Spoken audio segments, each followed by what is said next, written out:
Halo teman-teman, kita ketemu lagi di Rumah Kewarasan.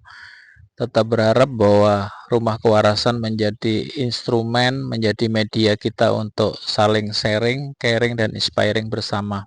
Hari ini kembali saya mengingatkan, ya lebih tepatnya untuk diri sendiri, bahwa menjadi manusia itu tidak mudah karena destruksi dari luar, eksternal, tetapi sebenarnya tidak ada masalah dengan itu semua sepanjang kita bisa mengelola internal kita. Jadi pemahaman kita barangkali harus ditambah lagi sedikit hari ini. Satu, mari kita lebih bijak memahami 6 variabel. Variabel pertama adalah mana sebab, mana akibat. Diri kita adalah sebab sebenarnya. Kondisi kita di eksternal yang terjadi hari ini adalah akibat. Jadi tidak bisa dibalik bahwa karena situasi eksternal seperti itu lalu kita seperti ini, nggak bisa lagi. Jadi kita adalah sebab, dunia eksternal kita adalah akibat. Yang kedua, kita mungkin harus lebih wise lagi memahami mana instrumen, mana tujuan, sekedar mengulangi. Yang ketiga, mana kerja, mana karya. Kita selalu berasumsi bahwa selama ini kita bekerja, selalu berkarya, bahwa tetapi barangkali kita cuma bekerja.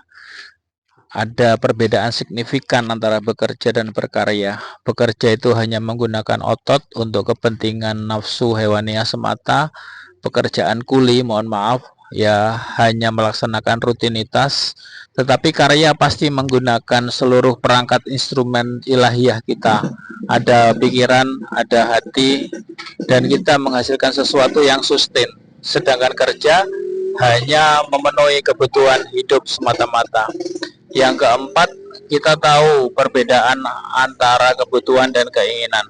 Hari ini kita sudah susah membedakan mana kebutuhan dan mana keinginan. Yang kelima, kita tahu bedanya antara pernah mengalami dan pengalaman. Kita selalu mengklaim diri orang berpengalaman, padahal kita hanya mengalami. Jadi bedanya hanya pada satu titik. Hidup yang tidak direnungkan, kejadian yang tidak direnungkan tidak pantas dijalani. Dan yang terakhir, kita akan tahu bedanya proses untuk menjadi manusia dan hanya berpura-pura jadi manusia. Teman-teman, kita geser lokasi kita kepada sebuah lokasi destinasi wisata. Jadi kalau mau kita arahkan, topiknya adalah tentang wisata, healing, dan kemudian grounding. Wisata kita mungkin selama ini banyak kita lakukan.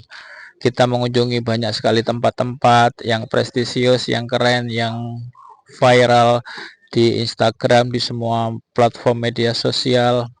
Lalu kita menjadi seolah-olah keren, mendapat semua rasa bahagia. Kita harusnya tahu kembali bahwa tujuan wisata itu menyatukan kembali, merefleksikan kembali pemahaman kita, pencarian makna kita tentang alam. Jadi mari kita lihat bahwa ada beberapa pemahaman yang barangkali perlu kita review. Satu, pertama, wisata itu untuk mengeksplorasi aspek kehidupan di luar diri kita, untuk menyatukan dengan kehidupan di dalam diri. Jadi sekali lagi, wisata kita itu juga menentukan apa yang kita pikirkan dan apa yang kita konstruksikan dari dalam diri. Jadi tempat-tempat yang kita kunjungi sebenarnya adalah cerminan dari kedalaman spiritual kita, mohon maaf.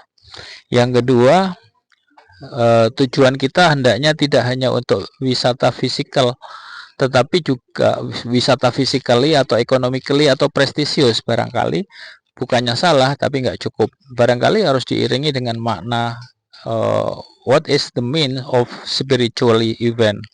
Jadi ada proses untuk melihat sebuah wisata, tetapi dari sisi-sisi yang menghubungkan kita dengan pengambilan hikmah. Yang ketiga, berwisata barangkali juga mengambil hikmah dari local wisdom yang bisa kita ambil. Pasti ada nilai-nilai di situ.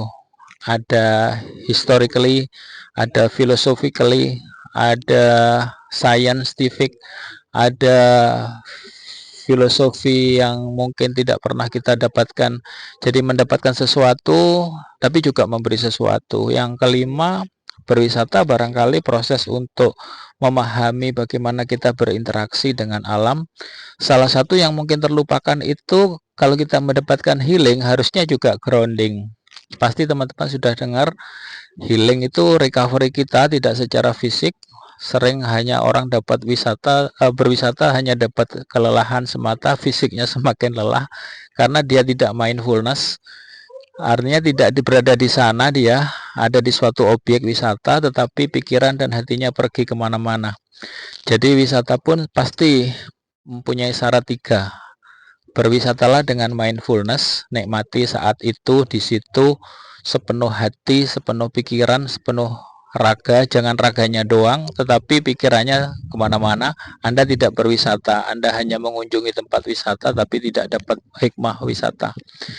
Setelah mindfulness, ya barangkali tetap ada niatan untuk membuat kebaikan di lokus wisata, dengan misalnya membersihkan sampah atau hal-hal kecil lah, ya ini idealitasnya begitu. Jadi ada kindfulness. Dan yang ketiga, tetap pada kondisi fully awareness, pada kesadaran ruang, pada kewarasan yang tinggi, bahwa wisata kita itu bagian dari pemahaman terhadap semesta. We are nothing, we are just a part of the universe. Mikrokosmos kita akan kembali terhubung dengan makrokosmos. Sehingga tadi saya merekomendasikan 3 variabel: wisata, healing, dan grounding harusnya dapat satu paket. Atau katakanlah begini, ketika kita berwisata, upayakan untuk grounding. Grounding dalam arti kita menginjak alam. Kalau pakai kaki atau enggak itu enggak penting, tetapi upayakan memang terhubung langsung, tidak pakai. Barangkali teman-teman pernah baca kasusnya teman-teman saudara kita Badui itu tidak pernah pakai sepatu. Ya lepaskanlah keterlekatan kita kepada sepatu, kepada properti, mobil, apapun, untuk sekedar merefleksikan diri, berkontemplasi sebentar, menyatu dengan alam di mana kita ada. Itu namanya grounding. Memeluk pohon, merasakan angin, merasakan air yang terjun dan sebagainya. Grounding proses akan menjadikan kita mendapatkan healing result, dan wisata menjadi lebih bermakna. Selamat berwisata, selamat grounding, selamat healing, dapatkan hasil maksimal karena kita adalah wisata itu sendiri. Selamat berkarya.